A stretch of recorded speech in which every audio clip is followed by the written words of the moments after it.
En effet, on commence 2025 avec une inflation qui a beaucoup diminué, notamment en Europe, dans une moindre mesure aux États-Unis, suite aux politiques monétaires des banques centrales qui ont été faites depuis 2 ans.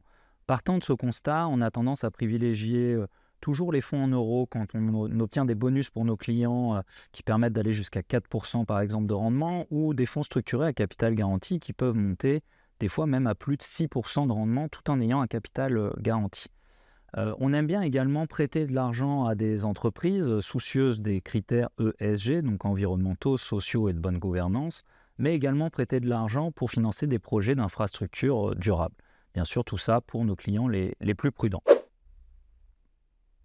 Concernant la partie dynamique, on va privilégier les actions monde et les actions américaines, puisque suite à l'arrivée de Donald Trump, la croissance économique aux États-Unis va continuer de s'accélérer.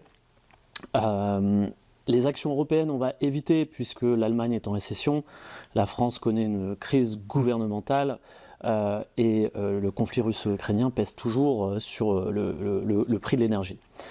Donc au niveau des actions américaines et des actions monde, on va privilégier le versement mensuel, les primes périodiques, qui va permettre donc de lisser le risque dans le temps et surtout le risque lié à la volatilité. Sujet toujours d'actualité en 2025, qui est lié à la loi dite Sapin 2, qui est en fait un dispositif qui permet à l'État français juste de retarder ce qu'on appelle les rachats. C'est-à-dire que si quelqu'un veut récupérer de l'argent sur un contrat d'assurance vie, plutôt que de mettre 2 mois maximum, l'État a prévu qu'on pouvait avoir jusqu'à 6 mois pour récupérer son argent sur un contrat d'assurance vie, et cela renouvelable une fois.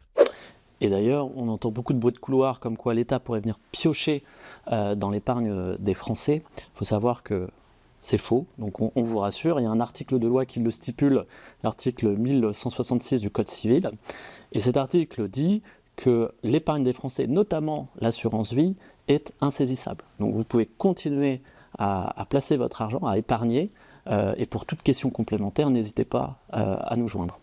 À bientôt. À bientôt.